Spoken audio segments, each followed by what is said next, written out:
bertakwalah sama Allah dalam berdagang dan selalulah menjadi pedagang yang baik, penuhilah takaran dan timbangan. Dia berkata, jangan mengembungkan daging-daging, ya, daging-daging maksudnya seperti kalau kita biasa daging gelonggongan ya. Itu biasanya di Idul Adha di sini dilakukan di Indonesia ya. Jadi sengaja sapinya diminumkan banyak sehingga kelihatan gemuk dan kalau ditimbang jadi berat. Ini sudah terjadi di zaman dulu, mereka lakukan. Dan nanti kalau disembelih ternyata airnya banyak tumpah.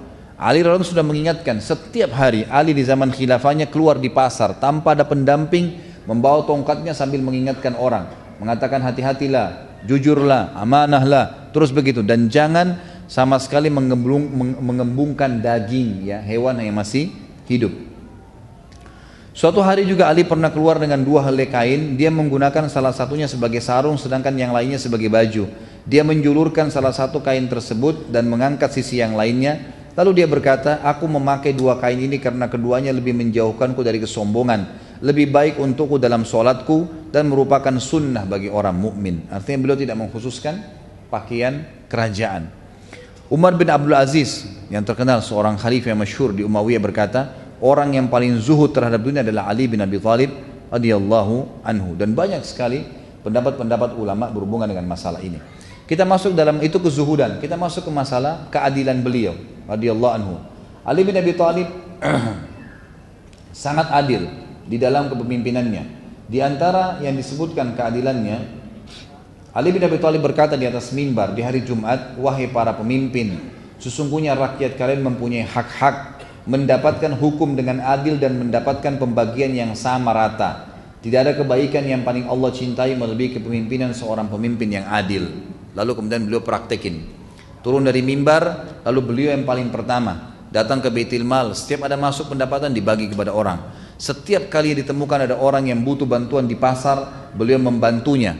Dan beliau pernah naik ke atas mimbar sambil berkata di khutbah Jumat, wahai manusia, demi zat yang tidak ada ilah yang berhak disembah kecuali dia, aku tidak mengambil apapun dari harta kalian baik sedikit maupun banyak, nggak ada sama sekali, saya tidak akan ambil apa-apa dari kalian. Lalu dia mengeluarkan botol kecil, kalau kayak kita sekarang botol kecil biasa diisi minyak wangi, yang berisi minyak wangi dari lengan bajunya. Ali lalu berkata, botol kecil ini di khutbah Jumat diangkat khalifah, botol kecil ini adalah hadiah dari Dihgan. Dihgan ini istilah bagi orang di Persia yang biasa ngumpul-ngumpulin pajak apa segala, tapi orang non muslim gitu. Ini saya dikasih karena dianggap saya raja kalian, dikasih minyak wangi botol kecil ini. Lalu Ali mendatangi Baitul Mal, turun dari khutbah Jumat habis sholat, datangin Baitul Mal, lalu botol itu dikasih kepada penjaga Baitul Mal. Dia tidak ambil sama sekali, gitu kan. Jadi dia membuka transparansi walaupun botol minyak wangi yang kecil. Di sini kita bisa lihat bagaimana keadilan Ali radhiyallahu anhu. Seorang Yahudi masuk Islam di tangan Ali disebabkan karena keadilannya. Satu hari disebutkan dalam riwayat Ali sempat jalan-jalan di pemukiman orang Yahudi. Kemudian ditemukanlah di depan pintu rumah orang Yahudi itu ada baju yang sedang dijemur dan salah satunya adalah baju perang. Maka Ali pun mengetuk rumah Yahudi tersebut sambil berkata, wahai Yahudi, ini baju perangnya siapa? Ya, di depan itu kata Yahudi, Amir Mukminin waktu itu jadi khalifah ya. Jelas di rumah saya berarti punya saya. Lalu kata Ali, tapi kayaknya punya saya. Buktinya 1, 2, 3, 4, 5. Ada bukti-buktinya. Kata Yahudi, ya, seperti saya bilang Amir Mukminin, di rumah saya berarti punya saya. Ada 3 kejadian dalam kisah ini yang membuat Yahudi ini akhirnya syahadat. Dan perlu anda tahu, Yahudi ini sulit sekali syahadat ya, susah sekali. Kata Nabi SAW dalam hadis sahih riwayat Bukhari, kalau seandainya ada 12 orang saja Yahudi yang beriman pada risalahku semasa Nabi hidup, 12 orang saja, seluruh Yahudi akan beriman. Saking sulitnya, ya, di bawah 10 orang saja yang sempat mengucapkan syahadat pada satu. Bahkan ulama menghitung 3-4 orang saja yang sempat masuk Islam dari orang-orang Yahudi ini. Seorang Yahudi masuk Islam di tangan Ali karena keadilannya pada saat memimpin. Waktu itu Ali, ada 3 kejadian ya, setelah dialog sama Yahudi ini yang membuat Yahudi ini masuk Islam. Yang pertama adalah Yahudi ini kaget waktu Ali bilang, ini baju siapa? Dia bilang baju saya, di rumah saya, jelas punya saya. Ali tunjukkan buktinya, dan ini dialog antara raja muslim dengan masyarakat biasa kafir. Sudah masyarakat biasa kafir, artinya kalau raja dia mau diambil saja, gitu kan? Tapi ini enggak. Maka kejadian pertama yang buat Yahudi ini syahadat, dia bilang, tiba-tiba Amir Mukminin Ali mengajak saya ke pengadilan. Ayo kita ke pengadilan kalau begitu. Jadi bukan Ali ambil langsung, kata si Yahudi ini yang menukir riwayat kepada kita. Dia mengatakan kalau seandainya ini raja Yahudi, udah diambil secara paksa. Tapi karena ini Muslim dia tidak ambil. Maka saya kaget atau Amir Mukminin mengajak saya ke pengadilan. Maka jalanlah saya bersama Ali. Nggak ada pengawal, nggak ada siapa, jalan Amir Mukminin raja Muslim, jalan kaki, nggak pakai kendaraan bersama dengan orang Yahudi ke pengadilan. Kejadian kedua yang membuat Yahudi ini masuk Islam adalah pada saat masuk ke dalam ruangan pengadilan. Waktu itu kebetulan hakimnya seseorang yang bernama Shuraih yang ditunjuk oleh Ali menjadi hakim. Ali yang tentuin gajinya, Ali yang tentukan juga jabatannya. Waktu Ali masuk, kata Yahudi ini, waktu Amir Mukminin masuk ke pengadilan dan dia berikan salam, anehnya tidak satu pun dari umat Islam ada yang berdiri dan salaman sama Ali. Nggak ada. Gitu kan? Apa sebabnya? Karena ternyata mereka sudah biasa salaman sama Ali tiap hari. Nggak ada sesuatu yang istimewa. Mereka kalau mau temui Ali, Ali ada di pasar, ada di rumahnya, kapan saja diketuk bisa ditemuin. Nggak ada sekretaris, nggak ada janji, nggak ada segala macam-macam rumit. Nggak ada. Tiap hari. Jadi mereka nggak anggap Ali itu bertemu salaman khusus adalah istimewa, biasa saja.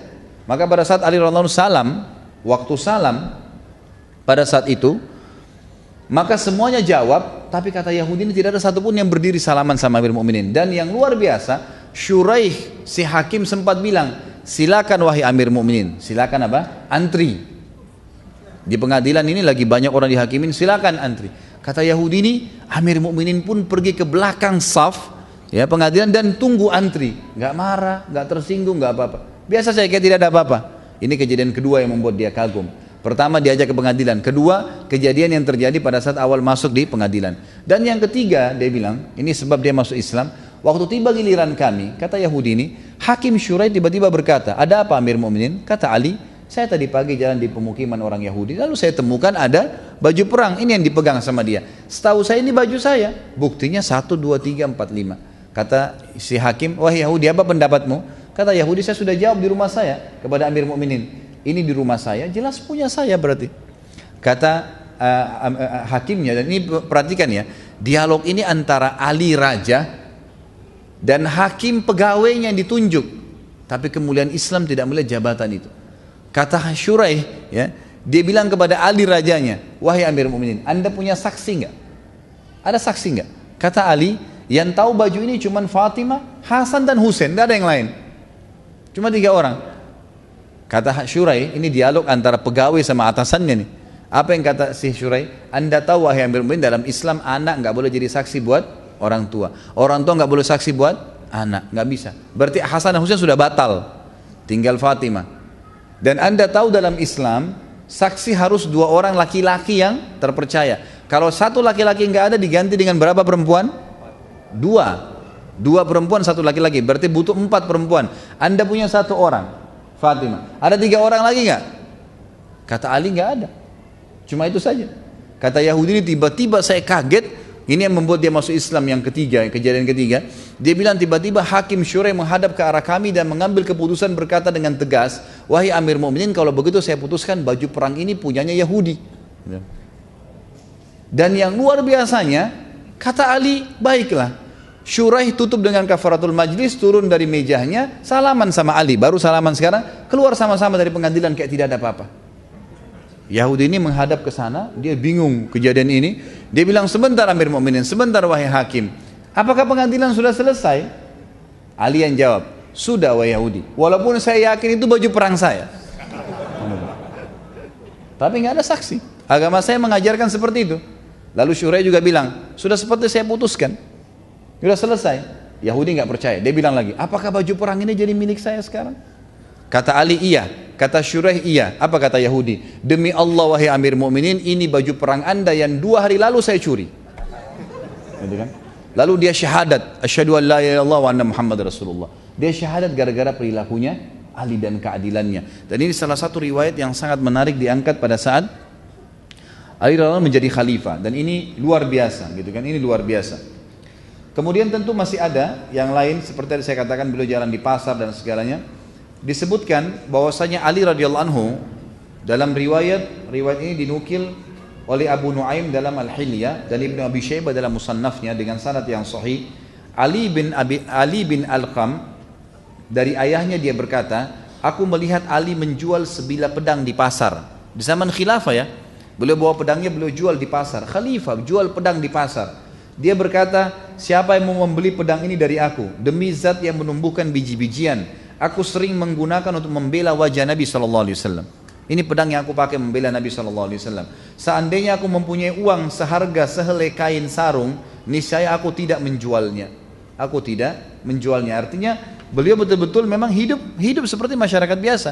Dan kepemimpinan kerajaan itu khilafah bukan ajang untuk mengumpulkan harta. Dia tahu itu adalah amanah yang harus dijalankan. Seperti itu gambarannya.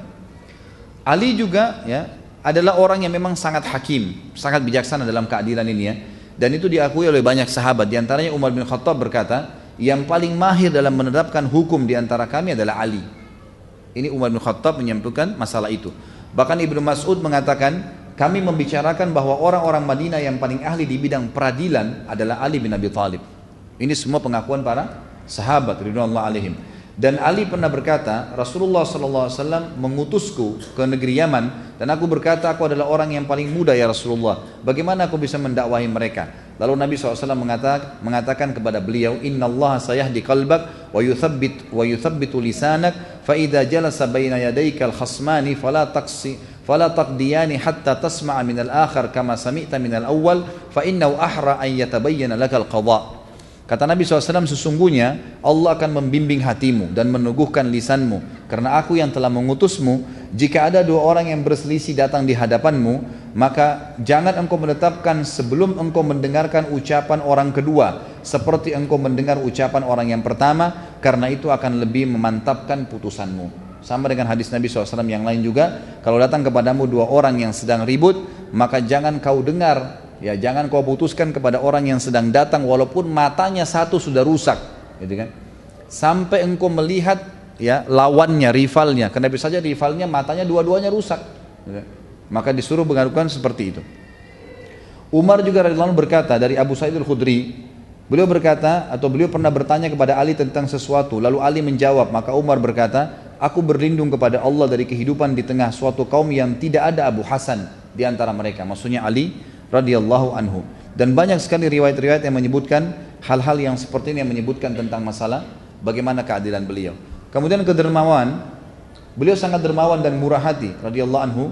Disebutkan di dalam sebuah riwayat yang sahih, dan riwayat ini dinukil disebutkan dalam Ar-Riyadun An-Nadhirah oleh At-Tabari. Dan ini juga dinukil riwayat dari para tabi'in dan dengan sanad yang sahih. Dikatakan Ali radhiyallahu anhu tidak wafat kecuali memiliki uang 100.000, Allahu alam dirham atau dinar pada saat wafat. Tapi Ali memiliki utang 70.000. Lalu ditanyakanlah kepada anaknya Hasan, kenapa kok bisa utangnya sebesar itu?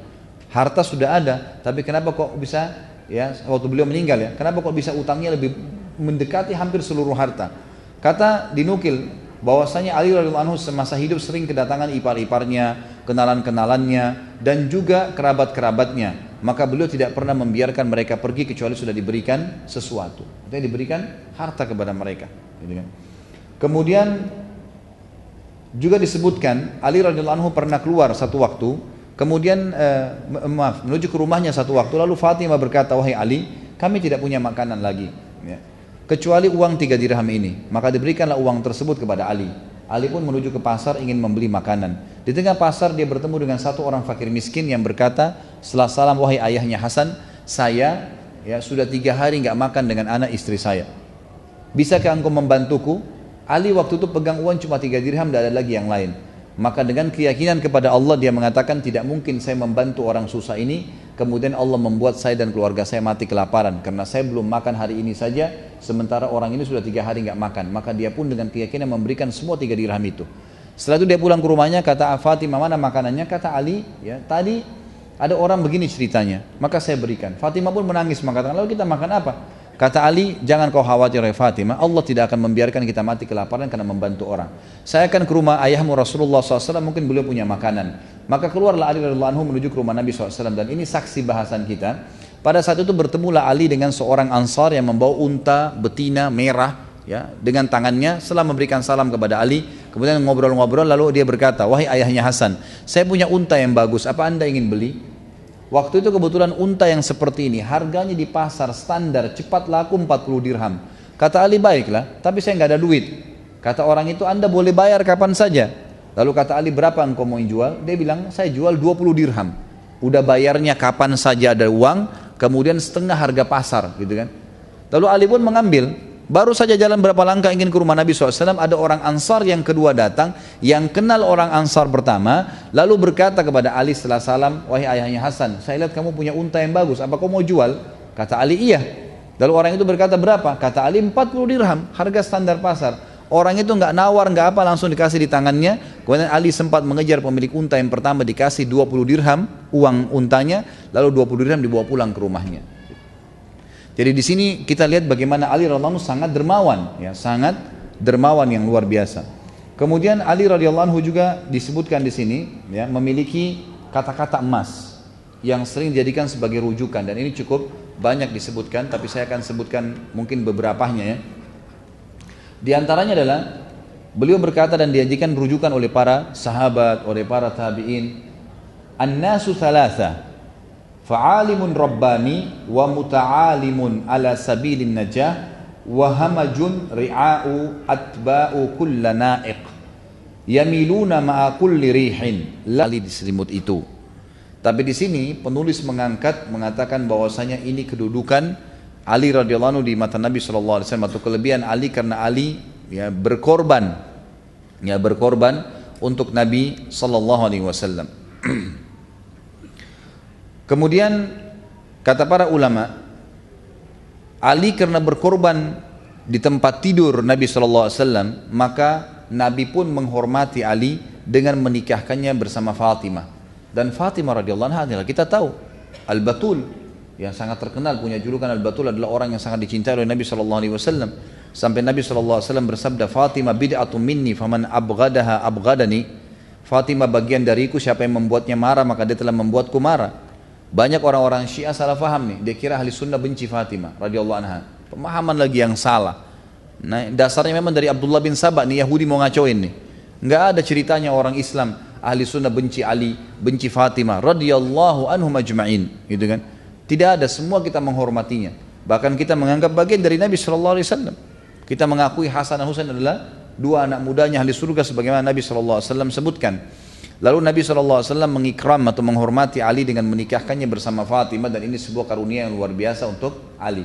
Sudah besar di rumah Nabi SAW, sepupu Nabi SAW, dididik langsung oleh Nabi SAW dan dinikahkan dengan anak Nabi SAW. Kelebihan yang lain dan yang terakhir adalah yang ke-11. Bagi Ali, surga merindukannya. Disebutkan di dalam hadis, diriwayatkan oleh Imam Tirmidzi nomor 3797 dan Hakim dalam Mustadrak jilid 3 nomor 148 dari Anas radhiyallahu anhu, dan riwayat ini dihasankan oleh Syekh Albani. Kata Nabi SAW, innal jannata latashtaqu ila thalatha, Aliyun wa Ammar wa Salman. Sesungguhnya surga benar-benar merindukan 3 orang, Ali, Ammar dan Salman radhiyallahu anhum ajma'in. Jadi ini sebuah fadilah untuk Ali radhiyallahu anhu. Ini semua fadilah-fadilah yang berhubungan langsung dengan Nabi sallallahu alaihi wasallam. Kita sekarang lihat bagaimana peran Ali dalam peperangan. Kita mulai dengan perang Badar tahun 2 Hijriah. Ali radhiyallahu anhu adalah orang yang sangat luar biasa, terkenal orang yang mahir menunggangi kuda. Nabi sallallahu alaihi wasallam bukan hanya mendidiknya secara imaniah, mendidiknya secara fisik, mendidiknya secara keterampilan. Karena Nabi SAW orang yang paling mahir menunggangi kuda, orang yang paling mahir dengan keterampilan perang, gitu kan? Kalau antum ikutin di materi sirah saya sampaikan bagaimana Nabi SAW luar biasa menguasai keterampilan perang itu. Abdullah bin Mas'ud berkata, di perang Badar kami mengendarai seekor unta bersama secara bergantian, 3 orang. Kebetulan Abu Lubabah, Ali bin Abi Thalib dan Rasulullah SAW bergantian seekor unta. Dan pada saat tiba giliran Nabi SAW harus berjalan kaki, maka Abu Lubabah dan Ali bin Abi Thalib yang merupakan salah satu yang akan ada di atas unta berkata, biarkanlah kami yang berjalan kaki dan engkau yang berkendaraan ya Rasulullah. Kata Nabi SAW dalam hadis yang masyhur, tadi saya sebutkan riwayat Imam Ahmad dengan sanad yang hasan, ma antuma bi aqwa minni wala ana bi agna anil ajri minkuma. Kalian berdua tidak lebih kuat daripada aku. Aku kuat untuk jalan, bahkan aku lebih kuat daripada kalian. Dan aku juga memerlukan pahala sebagaimana kalian perlukan pahala. Tapi di sini pembukaan riwayat ini ya adalah kesaksian bahwasanya Ali hadir di perang Badar. Dan orang yang hadir di perang Badar ini punya kelebihan sendiri ya. Ya, karena Allah SWT sudah mengatakan dalam Al-Quran untuk ahli Badar, wa qul i'malu ma syi'tum qad ghafarallahu lakum. Berbuatlah semau kalian wahai penduduk ahli Badar, Allah telah ampuni semua kesalahan kalian. Dan Ali termasuk salah satu dari orang yang hadir di Badar. Ali radhiyallahu anhu merupakan orang yang sangat luar biasa, dengan umur pada saat itu belasan tahun. Umurnya masih belasan tahun. Ahli sejarah sepakat pokoknya di bawah 20 tahun. Allahu alam ya. Umumnya ada yang mengatakan di bawah 25 tahun, tidak lebih dari 25 tahun. Ali radhiyallahu anhu masuk ke kancah peperangan. Dan pada saat bertemu antara dua pasukan di perang Badar, maka Utbah bin Rabi'ah maju mengajak saudaranya Syaibah dan anaknya Walid untuk berperang. Maka mereka pun bertiga berseru mengatakan, siapa yang mau berduel dengan kami? Lalu keluarlah 3 orang dari Ansar. Lalu mereka bertanya, orang-orang Quraisy ini bertanya, Utbah dan saudara serta anaknya, siapa kalian? Maka berkatalah mereka masing-masing namanya. Maka orang-orang Quraisy ini bilang, wahai Muhammad, kami tahu mereka ini orang-orang yang hebat mungkin di kalangan kalian, tapi kami ingin dari anak suku kami sendiri. Maka Nabi SAW menunjukkan kepada kaum muslimin tentang pentingnya ya, pemimpin itu mendahulukan dirinya dan keluarganya agar menjadi contoh. Nabi SAW menyuruh berdiri pertama adalah Hamzah, pamannya. Suruh hadapin tuh orang-orang, bukan orang-orang muhajirin umumnya. Kemudian berdiri wahai Ali, kata Nabi SAW. Ali disuruh berdiri. Dan yang ketiga berdirilah wahai Ubaidah bin Harith. Harith ini paman Nabi, jadi ini sepupu Nabi sendiri. Berdirilah 3 orang tersebut, kemudian mereka masing-masing menghadapi satu sama yang lainnya. Hamzah menghadapi Utbah dan Utbah berhasil dibunuh oleh Hamzah. Kemudian kata Ali dalam sebuah riwayat, aku menghadapi Syaibah dan aku berhasil mengalahkannya. Sedangkan Ubaidah menghadapi Walid. Semuanya ya berhasil dibunuh. Hamzah berhasil membunuh lawannya, Ali berhasil membunuh lawannya. Tapi Ubaidah dan Al-Walid mereka saling pukul satu sama yang lain sehingga akhirnya dua-duanya jatuh. Kemudian terbunuhlah akhirnya Al-Walid di tangan Hamzah radhiyallahu anhu ajma'in. Ringkas cerita adalah Ali bin Abi Thalib termasuk orang yang keluar berduel pada saat itu, keluar berduel. Dan orang yang ditampilkan dalam duel kalau di kancah peperangan itu pasti orang yang akan membawa nama harumnya pasukan. Kapan duel itu? Misalnya ada 1000 pasukan lawan 1000 pasukan. Kalau 2 orang maju, yang maju ini membawa nama baiknya yang 1000. Kapan dia berhasil menang, mengangkat semangat yang 1000 ini, gitu kan? Maka yang duel bukan orang sembarang. Nabi SAW selain memilih sahabat, kerabatnya sendiri dari sahabatnya, juga memang memilih bertip orang-orang terpilih. Ini orang-orang yang luar biasa. Ya. Dan kita akan lihat nanti bagaimana memang keterampilan Ali radhiyallahu anhu dalam peperangan. Di antaranya juga adalah perang Khandaq. Di perang Khandaq ini, Khandaq itu dibuat parit yang sangat besar oleh Nabi SAW, dikenal dengan dikenal juga dengan perang Ahzab. Surah Ahzab menceritakan masalah itu. Ada satu orang, saya tidak cerita perang Ahzabnya, tapi waktu itu parit sangat dalam, 7 meter ke dalam, 15 meter ke sana, itu kan lebarnya, sehingga tidak bisa dilompati oleh musuh. Ada satu orang Quraisy namanya Amr bin Abi Wud. Amr bin Abi Wud ini umurnya sudah 80 tahun. Tapi orangnya kuat, kekar. Dia satrianya orang Mekah. Nggak ada yang berani kalau sudah masuk di medan perang, pasukan Quraisy, musuh-musuh Quraisy kalau lihat ada Amr bin Abi Wud ini tidak ada yang berani datang. Pasti semuanya mundur, nggak berani melawan gitu. Karena orangnya luar biasa, kuat sekali secara fisik, gitu kan. Walaupun umurnya sudah 80 tahun. Dan subhanallah semua kuda-kuda Quraisy berusaha loncatin tadi parit, tidak ada yang berhasil. Kudanya Amr bin Abi Wud berhasil. 80 tahun umurnya, dia tunggangi kuda, dia bisa loncatin parit 15 meter. Itu bukan main-main itu. Berhasil loncat ke sana, kemudian dia tantang kaum muslimin. Dia bilang, kalau kalian jantan, jangan serang saya, jangan keroyokin, tapi saya ajak duel. Siapa yang berani keluar? Melihat kejadian tersebut, waktu itu umurnya 80 tahun. Ali di bawah 25 tahun, gitu kan. Ali berdiri mengatakan, saya Rasulullah hadapin dia. Kata Nabi SAW, jangan Ali, sebentar. Ternyata orang ini tidak diam, dia tantang lagi. Mana janji kalian, katanya kalau meninggal mati masuk surga. Ini saya sudah tantang, siapa yang berani duel dengan saya? Mendengar tantangan tersebut, Ali berdiri lagi, ya Rasulullah, izinkan saya melawan orang ini. Kata Nabi SAW, dia tenang hai Ali, tenang dulu, jangan dulu. Amr berucap lagi 3 kali, ternyata kalian penakut. Seorang laki-laki, dia sebutkan syair-syairnya, seorang laki-laki telah loncat dan kemudian menunjukkan keberaniannya. Ternyata satu melawan sekian banyak, tidak ada yang berani. Ali langsung berdiri mengatakan, ya Rasulullah, izinkan saya melawan orang ini. Kata Nabi SAW, dia Amr. Ini Amr bin Abi Wud terkenal sangat kuat, khawatir kamu kalahkan. Kata Ali, walaupun Amr ya Rasulullah, saya akan lawan. Baiklah, kata Nabi SAW, baiklah kalau begitu. Lalu Nabi SAW memberikan kepadanya imamah dan Nabi SAW mendoakannya. Pada saat Ali pun menuju ke sana, langsung Ali, karena semua pakai baju perang ya, tertutup dengan besi, jadi tidak terlalu kelihatan wajahnya. Dan Amr ini umur 80 tahun, ini anak 20 tahun, tidak dikenal sama Amr.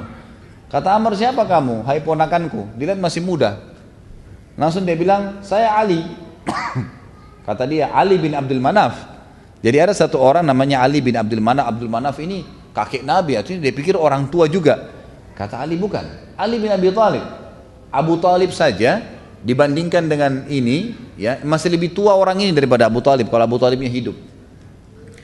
Maka kata orang tersebut, ada orang yang lebih kuat daripada kamu, kenapa kamu yang maju? Suruh orang-orang yang tua, yang kuat, yang sudah pengalaman gitu kan. Kata Ali, wahai Amr, saya pernah dengar kamu berkata, kalaupun saya diajak beberapa pilihan dan pilihan itu menantangku, 3 pilihan dan itu menantangku, aku akan menjawabnya. Bukankah kau pernah berkata, hai Amr? Kata Amr, iya. Kata Ali, kalau begitu saya mengajak kamu ke 3 perkara. Kata Amr, apa itu?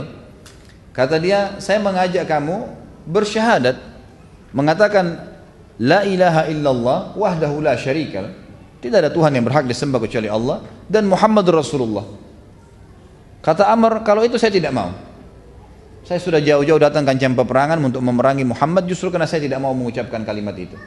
Baiklah, kata Ali, kalau yang kedua, saya menawarkan kamu untuk kamu balik ke negerimu, ke Mekah gitu.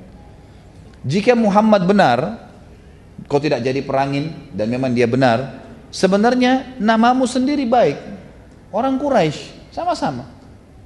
Kalau dia salah, dia pendusta, kan itu yang sedang kamu ucapkan, kamu mendustakan dia. Tidak ada untungnya kau perangin dia.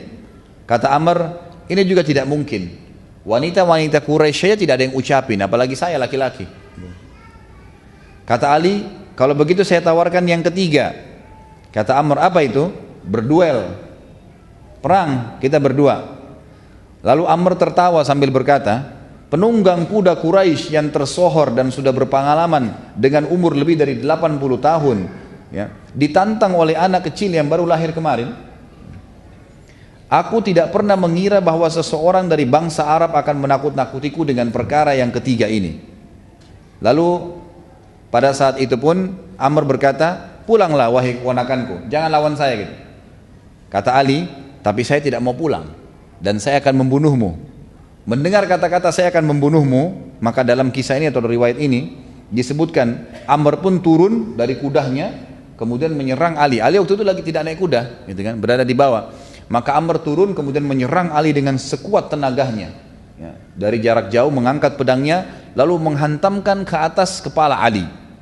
Tiba-tiba dengan kekuatan penuh, dan Ali sempat menangkisnya dengan tameng. Saking kerasnya pukulan tersebut sampai membuat tameng Ali pecah, gitu kan. Tameng dari besi pecah, dan kemudian kepala Ali sempat terluka.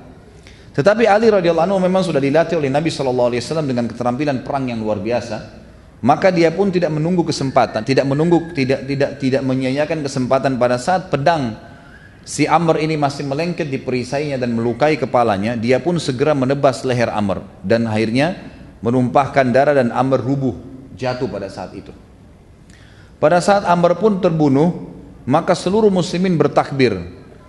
Ada beberapa athar yang menyebutkan kepada kita bahwasanya Ali radhiyallahu anhu sempat menarik pedang dari bawah Karena waktu Ali ditangkis, dipukul kepalanya, Ali sempat terduduk.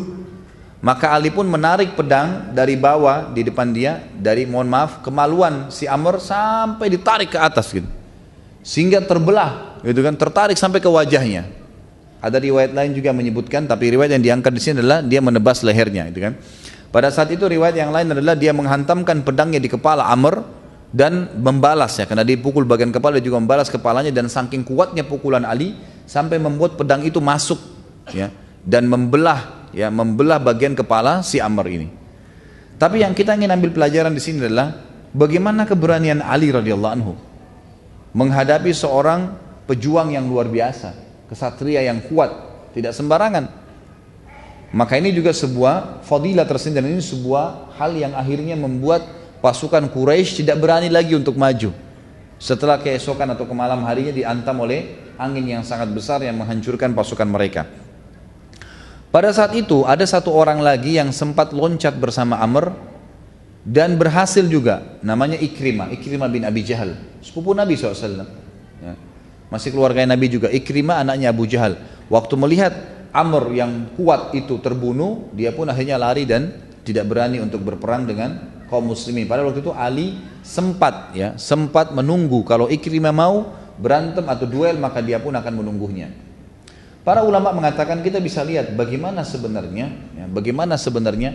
Ali radhiyallahu anhu terbentuk dengan umur yang masih muda dan keterampilan yang luar biasa dalam berperang, dan keyakinannya bahwasanya ini akan menghadiahkan mati syahid. Kata Umar bin Khattab radhiyallahu anhu kepada Ali, mengapa engkau tidak mengambil baju besinya? Padahal di kalangan orang-orang Arab tidak ada baju besi perang yang lebih baik daripada yang dia miliki. Baju perangnya paling bagus nih, gitu kan. Sulit sekali untuk dirusak gitu. Maka dia menjawab, Ali mengatakan, aku menebasnya dan dia menghadapkan auratnya kepadaku. Dan ini riwayat yang menjelaskan dia sempat menghantam bagian kemaluannya, gitu kan. Maka auratnya pun kelihatan, maka aku tidak mau mengambilnya karena aku malu melihat kemaluannya, gitu kan. Lalu orang-orang musyrik membayar jasadnya Amr kepada Nabi SAW dengan 10.000 dirham. Kemudian Nabi SAW berkata, dan ini riwayat semua saya ringkaskan, disebutkan oleh Ibnu Katsir dalam Al-Bidayah wan Nihayah. Kata Nabi SAW, idfa'u ilaihim jifata fa innahu khabithu al-jifah wa khabithu diyah. Kembalikan saja jasadnya kepada orang-orang musyrik itu, dan kembalikan juga bayarannya, karena dia adalah seburuk-buruk jasad dan seburuk-buruk dia. Dia itu denda yang dibayar kalau orang meninggal dunia. Itu sekelumit cerita Ali perannya di perang Khaybar, di perang Khandaq. Sekarang kita masuk ke perang Khaybar. Di perang Khaybar juga Ali radhiyallahu anhu punya kesan, ya, punya peran yang luar biasa. Di antara hadis-hadis yang sudah masyhur, gitu kan, yang sahih, hadis-hadis ini diriwayatkan oleh Imam Bukhari di nomor 4210, Imam Muslim 2406. Nabi SAW setelah mengepung Khaybar selama 43 hari, lalu kemudian beliau berkata, besok saya akan memberikan bendera kepada seseorang yang mencintai Allah dan Rasulnya, dan Allah dan Rasulnya juga mencintainya. Kemudian kata Umar bin Khattab, saya tidak pernah menginginkan pemerintahan kecuali malam itu, karena memang ada predikat mencintai Allah dan Rasulnya, dan Allah dan Rasulnya mencintai dia. Maka semalam suntuk, tidak ada satupun sahabat yang tidur karena menginginkan kedudukan tersebut. Keesokan paginya Nabi SAW berkata, di mana Ali bin Abi Thalib? Yang pada saat itu kebetulan dia sedang sakit mata. Maka kata Sahal, dia sedang sakit mata ya Rasulullah. Lalu Nabi SAW mengatakan, bawalah dia ke saya. Lalu Sahal membawanya kepada Nabi SAW. Lalu Nabi SAW meludahi mata Ali, ya, kemudian sembuhlah sakit matanya. Lalu beliau bersabda kepada Ali, umfudh ala rizkika hatta tanzila bisahatihim thumma du'uhum ilal islam wa akhbirhum bima yajibu alaihim min haqqillahi fi fa wallahi la in yahdiyakallahu la an yahdiyakallahu bika rajulan wahidan khairun laka min an yakuna laka humurun ni'am. Majulah ke depan, ya, benteng mereka dengan tenang, jangan tunjukkan kepanikan. Kemudian pada saat engkau tiba di depan benteng mereka, tawarkanlah kepada mereka untuk masuk Islam. Katakan kepada mereka apa yang akan menjadi kewajiban mereka dan merupakan hak mereka di dalam Islam. Demi Allah, bila Allah memberikan petunjuk satu orang karena kamu penyebabnya, itu lebih baik daripada engkau mendapatkan unta yang merah. Saksi bahasan kita di sini adalah bagaimana ya, Nabi SAW memberikan bendera khusus kepada Ali radhiyallahu anhu. Dalam riwayat lain Abu Sa'id Al-Khudri menyebutkan, riwayat ini riwayatkan Imam Ahmad nomor hadis 16 dan dengan sanad yang hasan, Rasulullah SAW memegang panji di malam hari itu dan beliau menggoyangkannya, maksudnya mengintak, lalu menancapkan tongkatnya ke tanah. Beliau bersabda, siapa yang akan mengambil panji ini dan memberikan haknya, maka majulah seorang sahabat mengatakan, aku ya Rasulullah. Lalu kata Nabi SAW, mundurlah. Kemudian orang lain pun maju mengatakan, aku ya Rasulullah. Kata Nabi SAW, mundurlah. Kemudian Nabi SAW mengatakan, demi zat yang telah memuliakan wajah Muhammad, aku akan menyerahkannya kepada seorang laki-laki yang tidak akan pernah lari. Jadi ternyata ada satu ciri khasnya Ali radhiyallahu anhu ini. Beliau itu sangat yakin dengan kebenaran Allah dan Rasulnya, dan kalau maju di medan perang, memang yang beliau cari mati syahid, beliau tidak mau mundur, walaupun tinggal satu orang, tinggal beliau sendiri, beliau tidak mau mundur. Makanya Nabi SAW waktu bilang, demi zat yang telah memuliakan wajah Muhammad, aku akan menyerahkan kepada seorang laki-laki yang tidak akan pernah lari, bagaimanapun keadaannya. Kalau tinggal tangannya saja yang bisa bergerak, tetap dia pakai untuk berperang, gitu kan. Kalau seluruh anggota tubuhnya patah pun, tetap dia pakai untuk berperang. Maka dia mengatakan, wahai Ali, majulah dan terimalah panji ini. Lalu Ali pun bergerak maju sampai Allah membuka Khaybar, dan Ali datang membawa kurma-kurma serta daging-daging cincangnya. Riwayat ini menjelaskan juga kepada kita tentang fadilah Ali, hampir sama dengan tadi, bagaimana Ali radhiyallahu anhu diberikan bendera tersebut. Ada sedikit kisah yang menarik di perang Khaybar ini. Ada orang Yahudi yang sempat keluar, dua orang, yang bernama Marhab dan yang bernama Harith. Dua orang ini, mohon maaf, yang satu bernama Marhab dan yang satu bernama Amir. Dua orang ini disebutkan dalam riwayat tingginya 5 hasta. Kurang lebih kalau 5 hasta itu 5 meter kali. Tingginya orang Yahudi ini 5 meter. Dua orang prajurit pilihannya Yahudi keluar. Dalam hadis ini dikatakan, dan ini bisa lihat diriwayatkan Imam Muslim nomor 1897 dari Salamah bin Aqwa radhiyallahu anhu tentang perang Khaybar. Pada saat itu keluar dan keduanya menantang siapa yang mau berduel. Bayangkan kalau 5 meter jalan, mungkin dari lantai ini ke atas ini berapa? 5 meter kira-kira? Nggak nyampe ya, mungkin 4 meter. Bayangkan 5 meter tingginya, besar, pedangnya pun sangat besar, badannya semua dipenuhi dengan besi, gitu kan. Dua orang ini keluar, kemudian dua-duanya menantang. Sekali lagi, pada saat ditantang keluar duel, dan kebetulan untuk dia tantang ini pasukannya Ali yang tadi diutus oleh Nabi untuk maju ke depan sudah sampai di depan. Ali pemimpin waktu itu ya, sudah jadi pemimpin. Nabi SAW di belakang, karena dia yang disuruh pimpin pasukan untuk menembus benteng tersebut. Ali radhiyallahu anhu bisa menunjuk siapa saja dari prajuritnya suruh maju untuk melawan. Bayangkan 5 meter tinggi, besar badannya, gitu kan. Maka yang keluar melawan si Marhab ini ternyata Ali. Ali sendiri yang maju mengatakan, saya akan melawannya. Dan yang melawan Amir, Zubair ibn Awam, sepupu Nabi SAW juga. Dua-duanya terkenal. Sementara poster tubuh Ali dengan Zubair memang kekar tinggi besar juga, tapi tidak setinggi ini. Tingginya mereka itu mendekati Nabi SAW. Kurang lebih sebagian ahli sejarah mengatakan, sebagian ya, tinggi Nabi SAW itu antara 190 sampai hampir 2 meter. Tinggi Nabi SAW tinggi 190, antara Umar bin Khattab dengan Abdullah bin Mas'ud. Intinya adalah Ali tidak jauh dari situ, tetapi orang ini 5 hasta, tinggi sekali, gitu kan. Maka keluarlah keduanya, dan ternyata Ali radhiyallahu anhu pun sempat melawan dan membunuh Marhab. Bahkan keluar juga adiknya yang bernama Harith dengan poster tubuh yang hampir sama, juga dikalahkan oleh Ali. Dua-duanya dibunuh oleh Ali radhiyallahu anhu. Kemudian Zubair pun berhasil mengalahkan Amir. Dan setelah kalahnya 3 orang prajurit utama Yahudi ini, maka benteng Khaybar pun menyerah. Benteng Khaybar pun menyerah. Beberapa riwayat menyebutkan pada saat Ali radhiyallahu anhu sedang duel dengan Marhab dan Harith, serta Zubair duel dengan Amir, maka debu-debu pada berkecamukan dan tidak kelihatan lagi karena pertempuran duel yang luar biasa. Sampai-sampai akhirnya Ali keluar dari kancah duel itu, dari debu tersebut, dan Zubair juga keluar. Ternyata ditemukan pada saat debu itu sudah tidak lagi bertebangan, ditemukan orang-orang Yahudi ini sudah menjadi jasad, sudah mati maksudnya, sudah tergeletak di tanah. Maka pada saat itu pun Nabi SAW dan para sahabat bertakbir dan akhirnya benteng Khaybar gugur. Benteng Khaybar gugur. Jadi ini juga termasuk hal yang luar biasa dari kepemimpinan Ali radhiyallahu anhu. Sekarang kita masuk ke masalah kezuhudan atau kekhilafaannya beliau, dan ada beberapa hal yang berhubungan dengan khilafah beliau.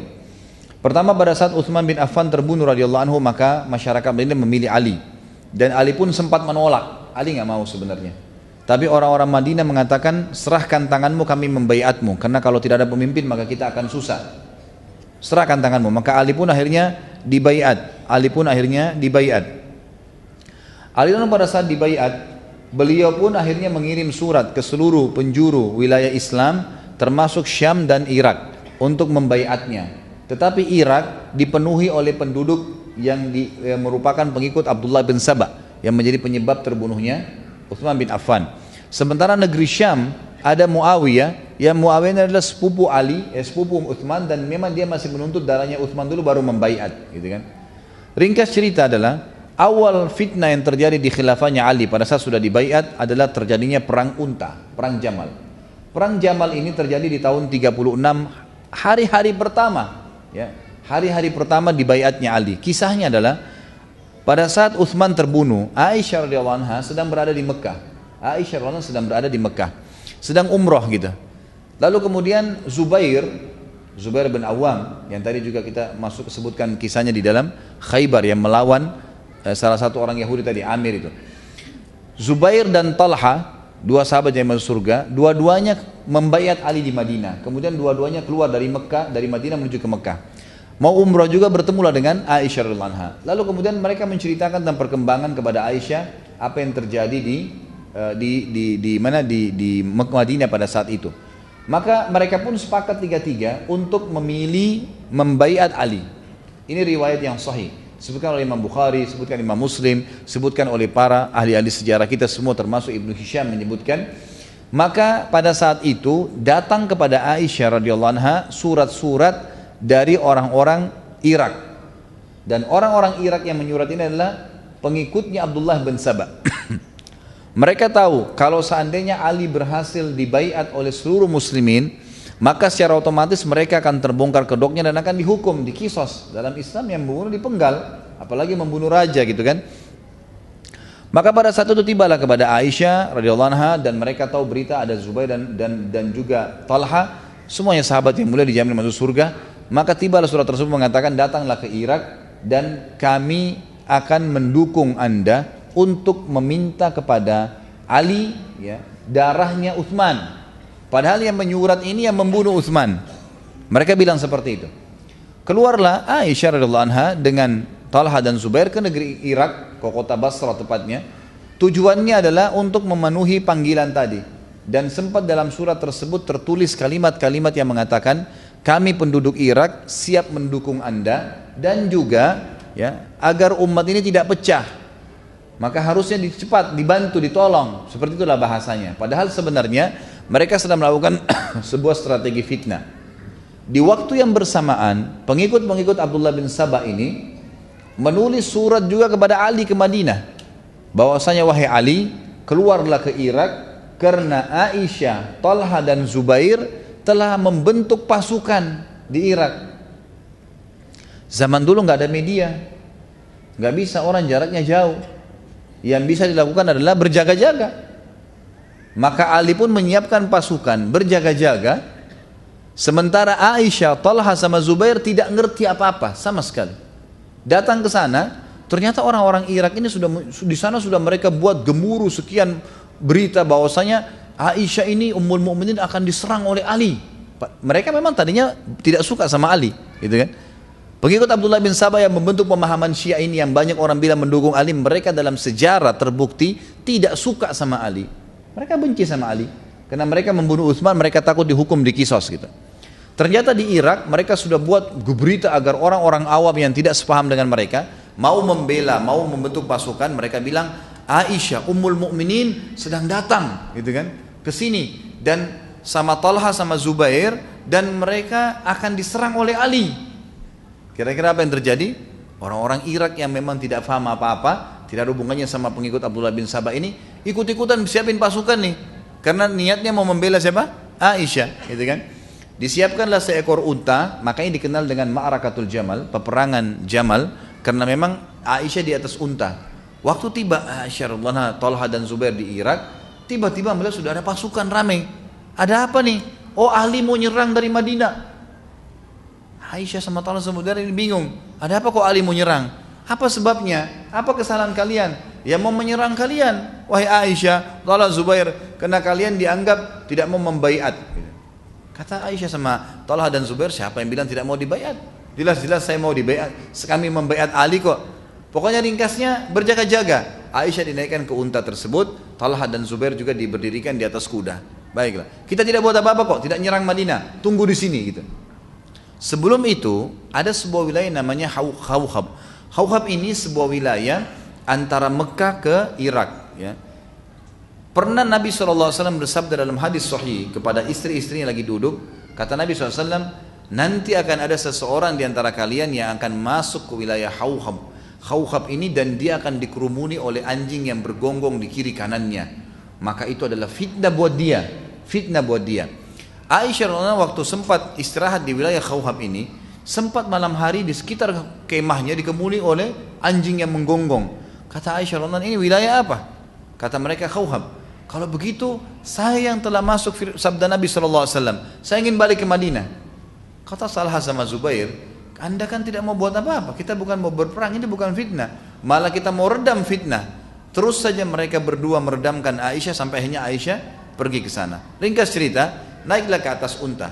Waktu Ali dengan pasukannya tiba di Irak, melihat di sana sudah ada pasukan dan Aisyah di atas unta, Talha sama Zubair di atas kuda, berarti benar nih informasi dari surat. Kalau mereka mau berperang melawan Ali, padahal ini fitnah, direkayasa keadaan. Dan ini kita harus ambil pelajaran dari kisah seperti ini, bahwasanya ada orang-orang di tengah umat Islam yang mau memerangi kaum muslimin. Dan di Indonesia ini semoga Allah berikan hidayah, banyak tuh namanya nama-nama Islam tapi bencinya sama Islam luar biasa. Begitu diingatkan jangan sakiti orang Islam, ini Indonesia Pak. Maksudnya apa Indonesia? Gak ada hubungannya sama Islam. Padahal yang bicara namanya Muhammad, namanya Ahmad, namanya Abdullah, namanya kakeknya siapa? Ajib ini, luar biasa gitu. Benci dengan Islam. Terjadi di tengah-tengah umat Islam seperti inilah. Waktu itu Aisyah karena sempat memimpin dan berkata, saya ingin berbicara dengan Ali. Maka bertemulah antara Ali dengan sahabat-sahabat ini. Ternyata nggak ada apa-apa. Terbongkar waktu itu kedoknya. Ternyata bukan nih. Untung tidak langsung saling serang. Maka Aisyah, Ali, Talha, Zubair sepakat tidak ada peperangan kalau gitu. Kami keluar dari Mekah, kami tidak tahu apa-apa. Ali pun mengatakan saya keluar karena saya dapat surat ini suratnya nih. Katanya kalian bersiap-siap untuk memerangi saya. Kata mereka tidak pernah. Mana pernah kami mau perangi anda, kami akui anda, gitu kan. Baik, selesai sepakat. Malam waktu itu sudah malam, kita sepakat bubar nih. Gak usah ada peperangan, bubar. Orang-orang ini sudah tahu tidak jadi fitnah. Maka keesokan paginya disebutkan dalam semua riwayat tadi saya katakan, ahli-ahli sejarah di sunnah termasuk, cukup dalam riwayat Bukhari disebutkan. Maka mereka pun menyerang pasukan Ali, sekelompok mereka, dan sekelompok lagi menyerang pasukannya Aisyah. Waktu mereka bangun tidur, mereka mengira satu sama lain saling fitnah, karena mereka sambil teriak gitu kan, sambil kesannya memang dari arah pasukannya Ali, dan ini dua pasukan besar, mereka istirahat gitu kan. Maka sudah malam, besok mau bubar nih. Subhanallah, subuh-subuh ya saling terjadi keributan tadi kan. Kita tahu kalau saya lagi jalan misalnya dengan 10 orang anak-anak, atau maksudnya orang-orang anak-anak muda, kemudian ada 10 orang lagi sana jalan, satu orang saja mencaci maki di sana. Ini ribut, berantem. Saya bisa berhentikan berantemnya? 10 orang, nggak bisa saya berhentiin. Kalau sudah mulai lemparan batu pasti berantem tuh, udah susah. Mau diberhentiin bagaimana? Bagaimana kalau pasukan? Dan pada saat itu disebutkan dalam buku-buku sejarah, pasukan Ali keluar dari Madinah jumlahnya 10.000 orang. Bukan jumlah yang kecil. Pasukan yang terbentuk yang mengelilingi Aisyah 6.000 orang. Pasukan yang besar, bukan pasukan yang kecil, bukan 10-20 orang yang bisa diredam. Terjadilah pertempuran pada saat itu. Waktu dari pertempuran, sempat Ali radhiyallahu anhu meredam. Ali tidak pernah memukul satupun dari kaum muslimin. Muhammad bin Hanafiyah, anak Ali yang memegang panji peperangan waktu itu mengatakan, saya bingung, di sana takbir, di sini takbir. Yang mana ini? Yang mana yang benar? Malam hari di sana mengaji, di sini mengaji. Karena perperangan terjadi 3 hari. Maaf, terjadi dari pagi sampai malam. Malam harinya mereka di sana mengaji, di sini mengaji. Yang mana benar nih? Gitu. Kata Muhammad bin Hanafiyah, semenjak kejadian perang unta ini, saya tidak pernah lagi mau angkat pedang saya. Saya patahkan kalau berhadapan dengan muslim. Tidak mau lagi. Karena banyaknya korban pada saat itu.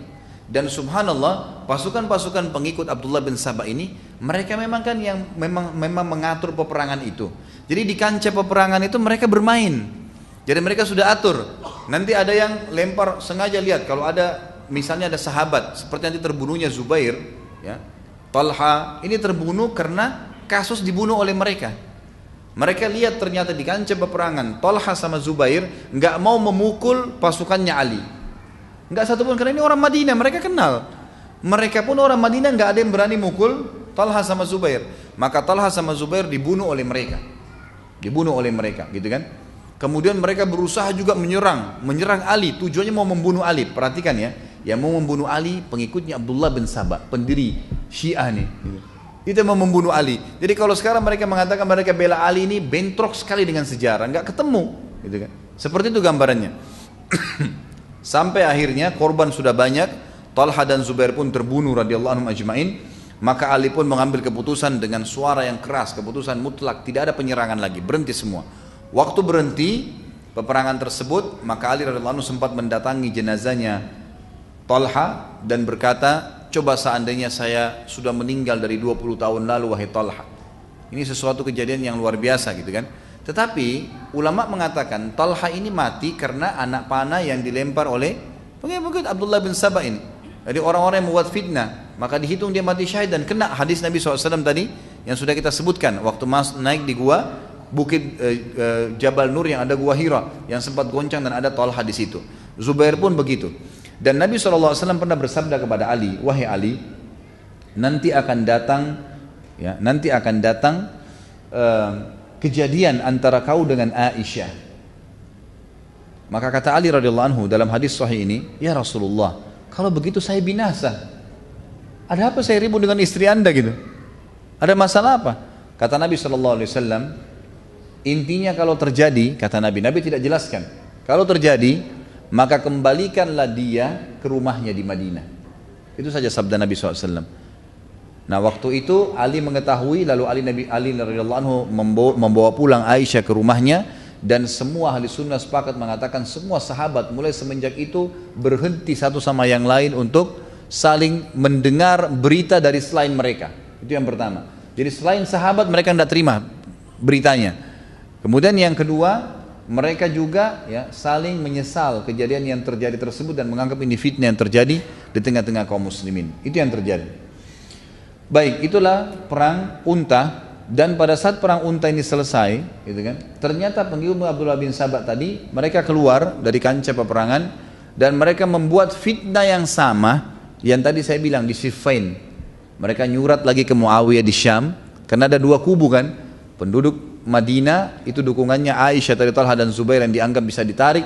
Kemudian ada Muawiyah, mereka nyurat ke Muawiyah bahwasanya Ali keluar dengan pasukannya dari Madinah dan sudah memerangi Aisyah dan Talha dan Zubair. Talha dan Zubair mati di kancah peperangan, dikalahkan. Sebentar lagi Ali akan menuju ke negeri Syam, persiapkan dirimu. Muawiyah ini nggak ngerti apa-apa, terima surat, kemudian lihat surat dari negeri Irak, lalu kemudian mereka berjaga-jaga saja. Ali pun diberikan berita, disebarkan berita dan sampai ke telinga Ali, kalau Muawiyah juga keluar dengan pasukannya, ketemulah ke negeri Syam dan terjadi perang Siffin yang sudah kita jelaskan. Jadi dua kejadian besar nih, dua kejadian besar dalam khilafahnya Ali radhiyallahu anhu dan dua-duanya fitnah dan akhirnya alhamdulillah selesai dengan sahabat ini saling memaafkan satu sama yang lain sebagaimana Ali berkata, sesungguhnya aku, Talha, Zubair, karena Talha dan Zubair yang terbunuh ya, akan bertemu dan akan saling memaafkan di mahkamah Allah pada hari kiamat.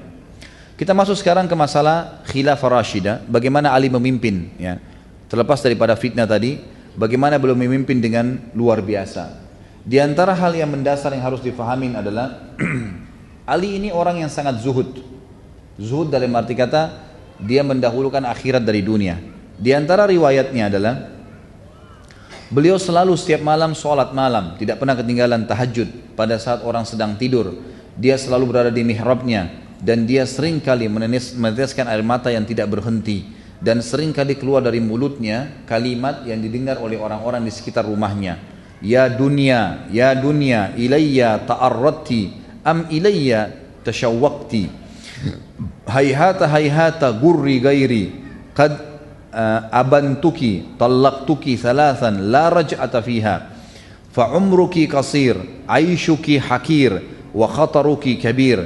Ahin min qillati zat wa bu'di safar wa wahsyati tariq. Kata Ali di malam hari setelah sholat tahajud, hampir setiap malam dia ulangin kalimat ini. Wahai dunia, engkau telah menggodaku dan engkau telah rindu kepada, engkau telah menggodaku, engkau sedang menggodaku atau engkau rindu kepadaku? Tanda tanya ya. Lalu dia mengatakan, menjauhlah dan goda orang lain. Aku telah mentalakmu, menceraikanmu 3 kali dan tidak ada peluang untuk kembali lagi. Umurmu pendek, kehidupanmu hina, bahayamu besar. Aku khawatir terhadap minimnya bekal, jauhnya perjalanan dan jalan yang mengerikan.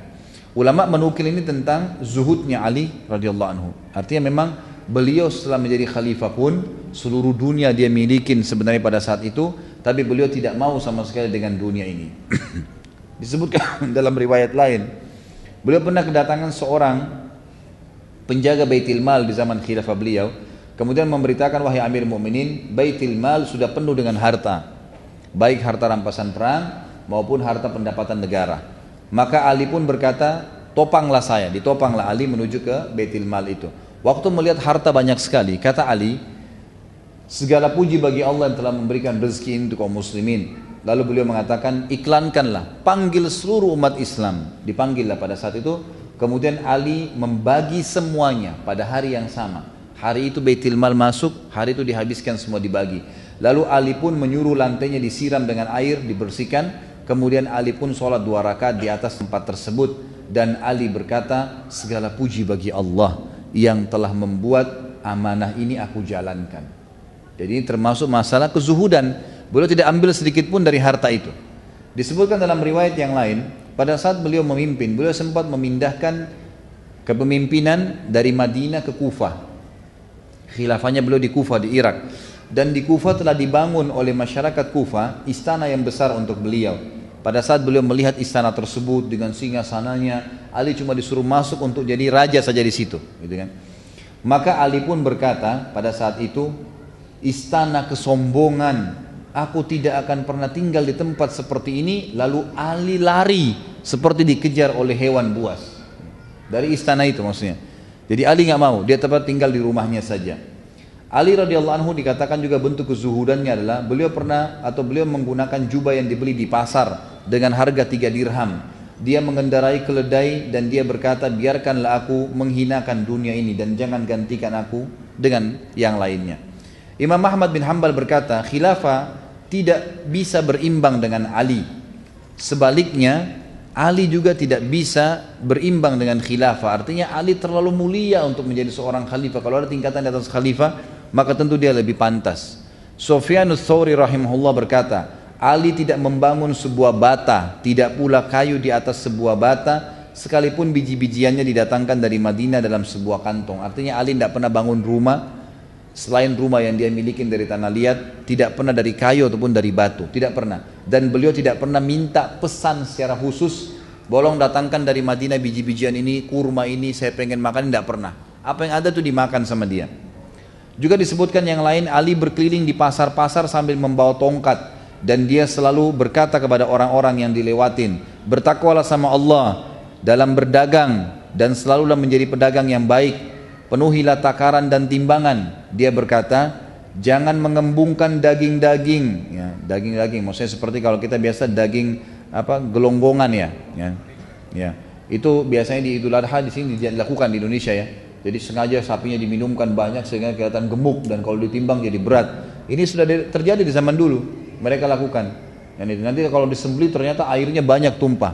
Ali radhiyallahu anhu sudah mengingatkan setiap hari. Ali di zaman khilafahnya keluar di pasar tanpa ada pendamping, membawa tongkatnya sambil mengingatkan orang, mengatakan hati-hatilah, jujurlah, amanahlah, terus begitu. Dan jangan sama sekali mengembungkan daging ya hewan yang masih hidup.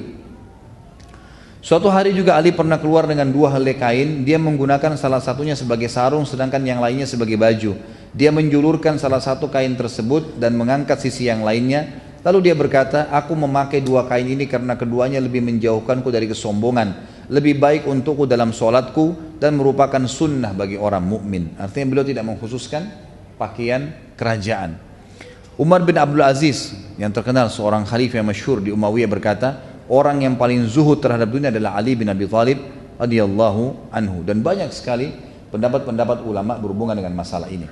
Kita masuk dalam itu kezuhudan, kita masuk ke masalah keadilan beliau radhiyallahu anhu. Ali bin Abi Thalib sangat adil di dalam kepemimpinannya. Di antara yang disebutkan keadilannya, Ali bin Abi Thalib berkata di atas mimbar di hari Jumat, wahai para pemimpin, sesungguhnya rakyat kalian mempunyai hak-hak, mendapatkan hukum dengan adil dan mendapatkan pembagian yang sama rata. Tidak ada kebaikan yang paling Allah cintai melebihi kepemimpinan seorang pemimpin yang adil. Lalu kemudian beliau praktekin. Turun dari mimbar, lalu beliau yang paling pertama datang ke Baitul Mal. Setiap ada masuk pendapatan dibagi kepada orang. Setiap kali ditemukan ada orang yang butuh bantuan di pasar, beliau membantunya. Dan beliau pernah naik ke atas mimbar sambil berkata di khutbah Jumat, wahai manusia, demi zat yang tidak ada ilah yang berhak disembah kecuali dia, aku tidak mengambil apapun dari harta kalian baik sedikit maupun banyak, nggak ada sama sekali, saya tidak akan ambil apa-apa dari kalian. Lalu dia mengeluarkan botol kecil, kalau kayak kita sekarang botol kecil biasa diisi minyak wangi, yang berisi minyak wangi dari lengan bajunya. Ali lalu berkata, botol kecil ini di khutbah Jumat diangkat khalifah, botol kecil ini adalah hadiah dari Dihgan. Dihgan ini istilah bagi orang di Persia yang biasa ngumpul-ngumpulin pajak apa segala, tapi orang non muslim gitu. Ini saya dikasih karena dianggap saya raja kalian, dikasih minyak wangi botol kecil ini. Lalu Ali mendatangi Baitul Mal, turun dari khutbah Jumat habis sholat, datangin Baitul Mal, lalu botol itu dikasih kepada penjaga Baitul Mal. Dia tidak ambil sama sekali, gitu kan? Jadi dia membuka transparansi walaupun botol minyak wangi yang kecil. Di sini kita bisa lihat bagaimana keadilan Ali radhiyallahu anhu. Seorang Yahudi masuk Islam di tangan Ali disebabkan karena keadilannya. Satu hari disebutkan dalam riwayat Ali sempat jalan-jalan di pemukiman orang Yahudi. Kemudian ditemukanlah di depan pintu rumah orang Yahudi itu ada baju yang sedang dijemur dan salah satunya adalah baju perang. Maka Ali pun mengetuk rumah Yahudi tersebut sambil berkata, wahai Yahudi, ini baju perangnya siapa? Ya, di depan itu kata Yahudi, Amir Mukminin, waktu itu jadi khalifah ya, jelas di rumah saya berarti punya saya. Lalu kata Ali, tapi kayaknya punya saya, buktinya 1, 2, 3, 4, 5, ada bukti-buktinya. Kata Yahudi, ya, seperti saya bilang Amir Mukminin, di rumah saya berarti punya saya. Ada 3 kejadian dalam kisah ini yang membuat Yahudi ini akhirnya syahadat. Dan perlu anda tahu, Yahudi ini sulit sekali syahadat ya, susah sekali. Kata Nabi SAW dalam hadis sahih riwayat Bukhari, kalau seandainya ada 12 orang saja Yahudi yang beriman pada risalahku semasa Nabi hidup, 12 orang saja, seluruh Yahudi akan beriman. Saking sulitnya, ya, di bawah 10 orang saja yang sempat mengucapkan syahadat pada saat itu. Bahkan ulama menghitung 3-4 orang saja yang sempat masuk Islam dari orang-orang Yahudi ini. Seorang Yahudi masuk Islam di tangan Ali karena keadilannya pada saat memimpin. Waktu itu Ali, ada 3 kejadian ya, setelah dialog sama Yahudi ini yang membuat Yahudi ini masuk Islam. Yang pertama adalah Yahudi ini kaget waktu Ali bilang, ini baju siapa? Dia bilang baju saya, di rumah saya jelas punya saya. Ali tunjukkan buktinya dan ini dialog antara raja muslim dengan masyarakat biasa kafir. Sudah masyarakat biasa kafir, artinya kalau raja dia mau diambil saja, gitu kan? Tapi ini enggak. Maka kejadian pertama yang buat Yahudi ini syahadat, dia bilang, tiba-tiba Amir Mukminin Ali mengajak saya ke pengadilan. Ayo kita ke pengadilan kalau begitu. Jadi bukan Ali ambil langsung, kata si Yahudi yang menukir riwayat kepada kita. Dia mengatakan kalau seandainya ini raja Yahudi, udah diambil secara paksa. Tapi karena ini Muslim dia tidak ambil. Maka saya kaget atau Amir Mukminin mengajak saya ke pengadilan. Maka jalanlah saya bersama Ali. Nggak ada pengawal, nggak ada siapa, jalan Amir Mukminin raja Muslim, jalan kaki, nggak pakai kendaraan bersama dengan orang Yahudi ke pengadilan.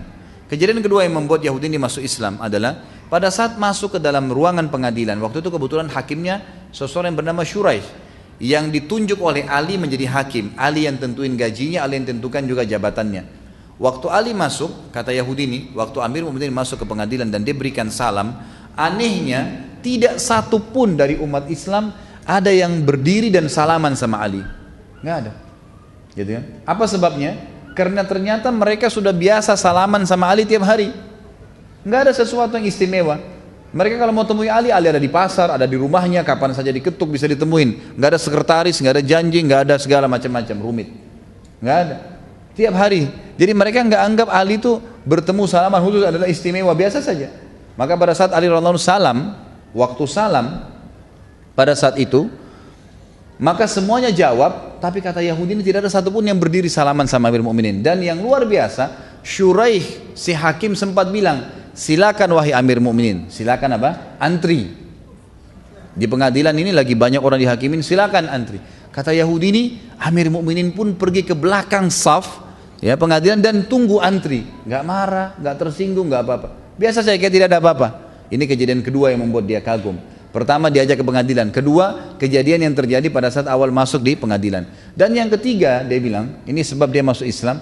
Waktu tiba giliran kami, kata Yahudi ini, Hakim Shuraih tiba-tiba berkata, ada apa Amir Mu'minin? Kata Ali, saya tadi pagi jalan di pemukiman orang Yahudi, lalu saya temukan ada baju perang, ini yang dipegang sama dia. Setahu saya ini baju saya, buktinya 1, 2, 3, 4, 5. Kata si Hakim, wahai Yahudi apa pendapatmu? Kata Yahudi, saya sudah jawab di rumah saya kepada Amir Mu'minin. Ini di rumah saya, jelas punya saya berarti.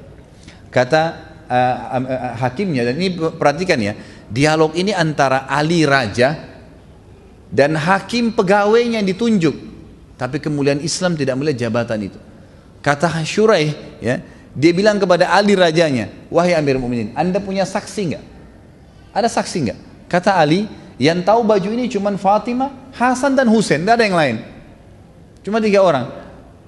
Kata Shuraih, ini dialog antara pegawai sama atasannya nih. Apa yang kata si Shuraih? Anda tahu wahai Amir Mu'minin, dalam Islam anak nggak boleh jadi saksi buat orang tua. Orang tua nggak boleh saksi buat anak, nggak bisa. Berarti Hasan dan Husain sudah batal, tinggal Fatimah. Dan Anda tahu dalam Islam saksi harus 2 orang laki-laki yang terpercaya. Kalau 1 laki-laki nggak ada diganti dengan berapa perempuan? 2 perempuan 1 laki-laki. Berarti butuh 4 perempuan. Anda punya 1 orang. Fatimah. Ada 3 orang lagi nggak? Kata Ali nggak ada. Cuma itu saja. Kata Yahudi ini tiba-tiba saya kaget. Ini yang membuat dia masuk Islam yang ketiga, kejadian ketiga. Dia bilang tiba-tiba Hakim Shuraih menghadap ke arah kami dan mengambil keputusan berkata dengan tegas, wahai Amir Mu'minin, kalau begitu saya putuskan baju perang ini punyanya Yahudi.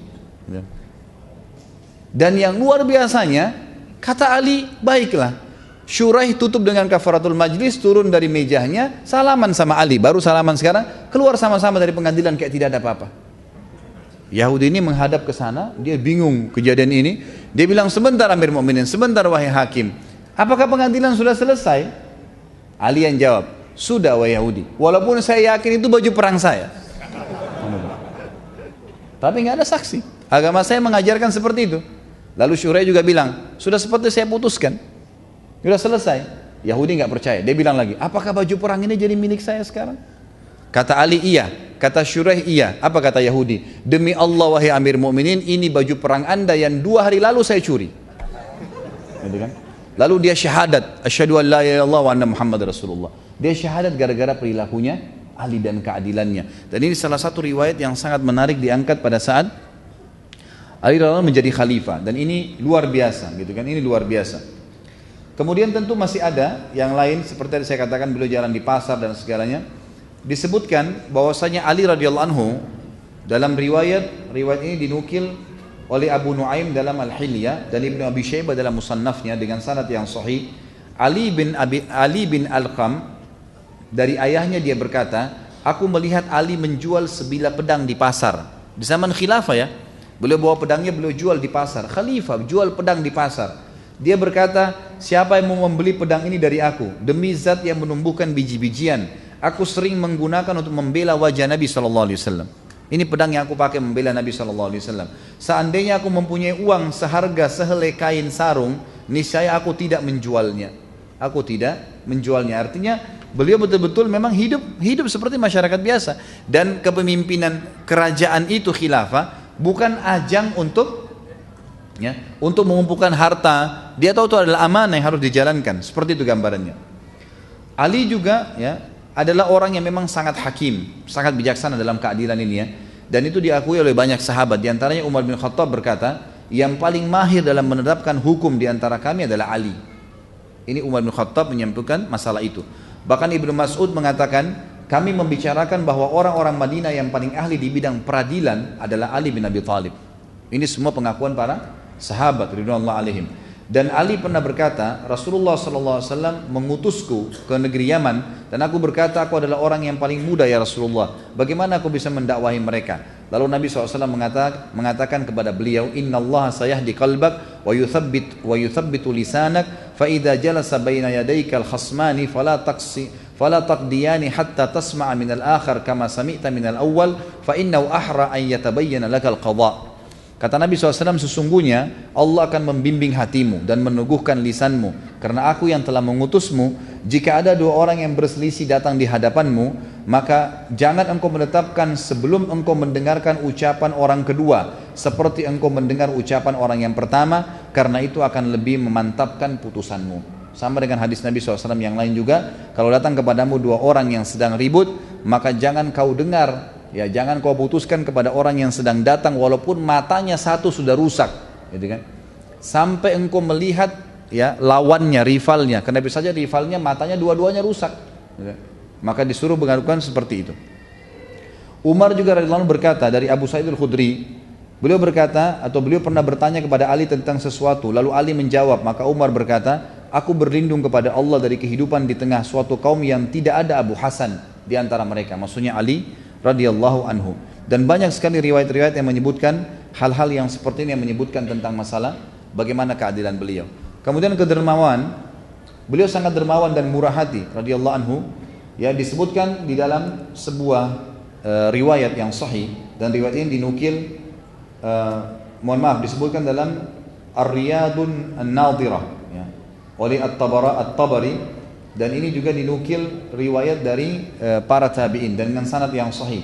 Dikatakan Ali radhiyallahu anhu tidak wafat kecuali memiliki uang 100.000, Allahu alam dirham atau dinar pada saat wafat, tapi Ali memiliki utang 70.000. Lalu ditanyakanlah kepada anaknya Hasan, kenapa kok bisa utangnya sebesar itu? Harta sudah ada, tapi kenapa kok bisa waktu beliau meninggal kenapa kok bisa utangnya lebih mendekati hampir seluruh harta? Kata dinukil bahwasanya Ali radhiyallahu anhu semasa hidup sering kedatangan ipar-iparnya, kenalan-kenalannya, dan juga kerabat-kerabatnya. Maka beliau tidak pernah membiarkan mereka pergi kecuali sudah diberikan sesuatu. Artinya diberikan harta kepada mereka. Kemudian juga disebutkan Ali radhiyallahu anhu pernah keluar satu waktu, kemudian menuju ke rumahnya satu waktu, lalu Fatimah berkata, wahai Ali, kami tidak punya makanan lagi, kecuali uang 3 dirham ini. Maka diberikanlah uang tersebut kepada Ali. Ali pun menuju ke pasar ingin membeli makanan. Di tengah pasar dia bertemu dengan satu orang fakir miskin yang berkata, setelah salam, wahai ayahnya Hasan, saya sudah 3 hari nggak makan dengan anak istri saya. Bisakah engkau membantuku? Ali waktu itu pegang uang cuma 3 dirham, tidak ada lagi yang lain. Maka dengan keyakinan kepada Allah dia mengatakan, tidak mungkin saya membantu orang susah ini, kemudian Allah membuat saya dan keluarga saya mati kelaparan, karena saya belum makan hari ini saja, sementara orang ini sudah 3 hari nggak makan. Maka dia pun dengan keyakinan memberikan semua 3 dirham itu.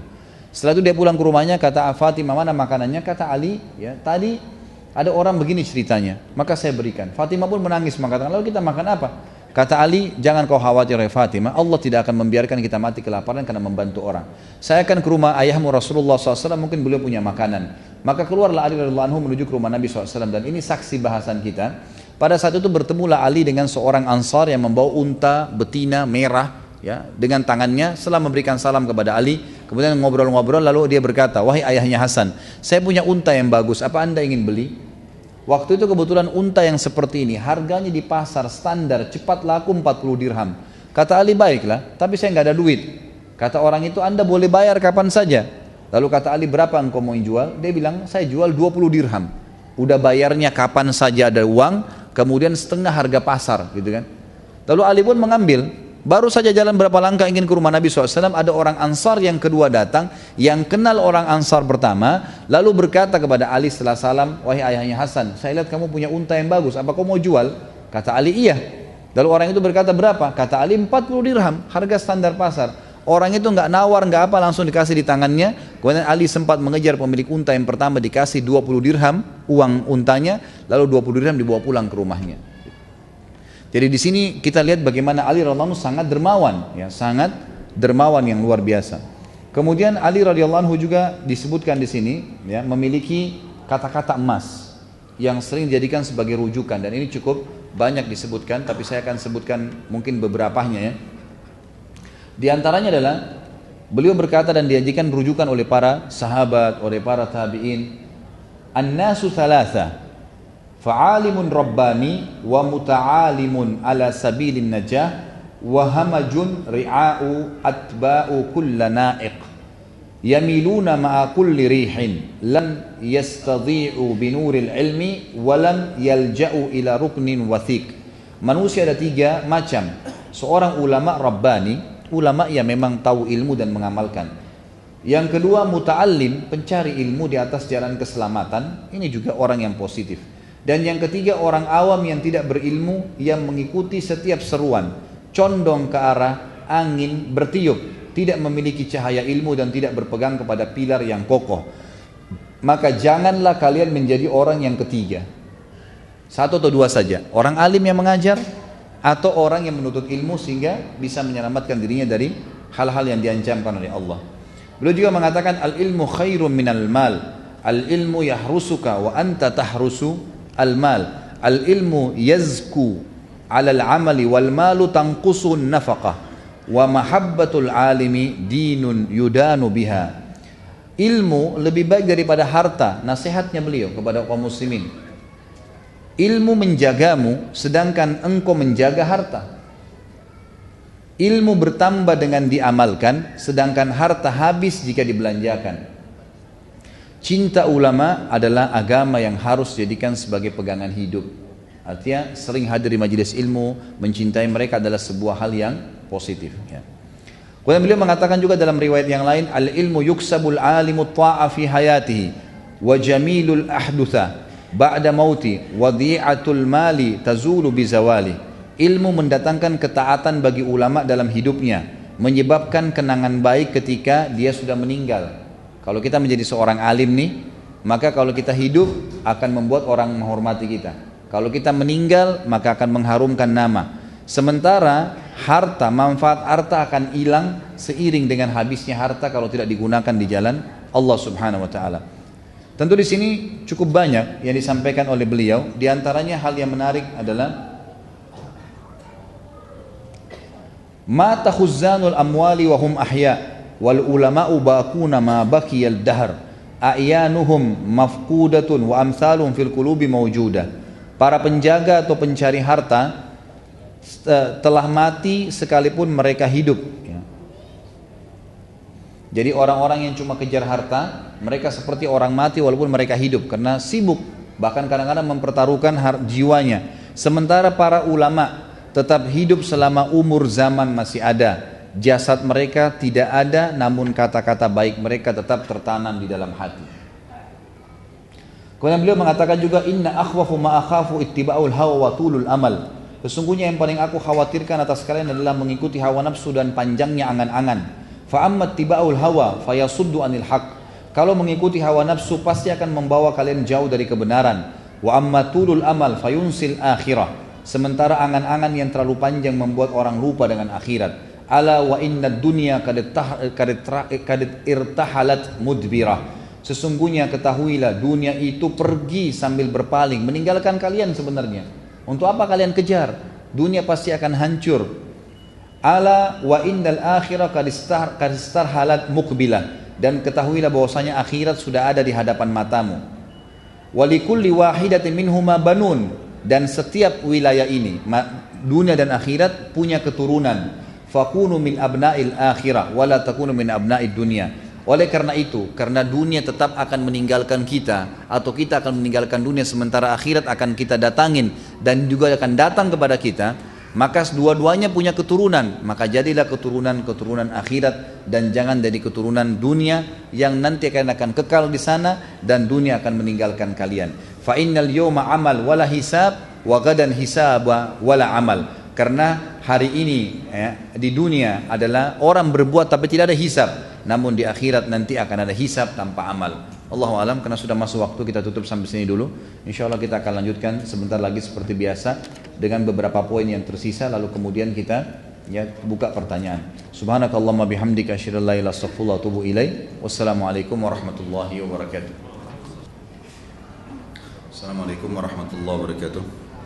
Alhamdulillah wassalatu wassalamu ala Rasulillah. Di antara kalimat yang sangat penuh dengan hikmah dan ilmu disampaikan oleh Ali radhiyallahu anhu, perkataan beliau, laisal khairu an yakthuru maluka wa waladuka walakinnal khaira an yakthura ilmuka wa ya'dhamu hilmuka wa an tubahiyan nasa bi'ibadati rabbika fa in ahsanta hamidta Allah wa in asa'ta istaghfarta Allah. Kebaikan itu bukanlah dengan banyaknya harta dan anak. Artinya boleh-boleh saja, tapi itu bukan target utama. Akan tetapi kebaikan itu adalah dengan banyaknya ilmumu, luasnya ilmu yang kita milikin, besarnya kemurahan hatimu, memaafkan dan membantu orang, dan engkau mengalahkan atau bersaing dengan orang-orang dalam beribadah kepada Tuhanmu. Artinya yang perlu jadi target adalah bagaimana kita bersaing dengan orang-orang dalam beramal saleh, bukan riya ya, tapi apa yang orang kerjakan kita berusaha mengerjakan terlebih dahulu. Jika berbuat baik engkau memuji Allah, dan jika engkau berbuat sebaliknya, berbuat salah, engkau beristighfar kepada Allah. Ini kalimat hikmah. Beliau juga mengatakan wala khaira fid dunya. Ini statement lainnya, kalimat-kalimat hikmah yang lain. Wala khaira fid dunya illa li ahadi rajulain. Rajulun aznaba dhunuban fahuwa yatadaraku dhalika bitawbah wa rajulun yusari'u fil khairati wa ya'malu fid darajat. Tidak ada kebaikan bagi dunia kecuali untuk salah satu dari dua orang saja. Dua orang ini yang paling baik di dunia. Yang pertama, seseorang yang sempat melakukan dosa lalu dia segera taubat dan memperbaikinya. Ini kelompok yang pertama menurut Ali yang paling baik. Dia salah. Karena orang bisa buat salah, tapi dia segera taubat. Yang kedua adalah seseorang yang terus saja menyibukkan diri dan berlomba-lomba melakukan kebaikan serta beramal untuk meninggikan derajatnya di surga. Selain daripada ini tidak dihitung oleh Ali. Ahli maksiat kah, orang yang buang-buang waktunya lah pada hal-hal yang mubah. Pokoknya bagi beliau adalah yang bermanfaat saja. Orang yang beramal saleh mengejar derajat tinggi di surga, setiap detik hidupnya amal saleh, atau orang yang pernah buat dosa lalu dia taubat dan segera juga mengejar kelompok yang satunya tadi. Ali radhiyallahu anhu juga punya ilmu yang luas dan ini terkenal sekali. Di antara yang diambil dalam hukum fikih, statement beliau yang masyhur sebagaimana diriwayatkan oleh Imam Bukhari. Ali radhiyallahu anhu pernah mengatakan, diriwayatkan oleh Al-Baihaqi, "Lau kana ad-dinu bir-ra'i lakana batinul khuffaini ahaqqa bil mashi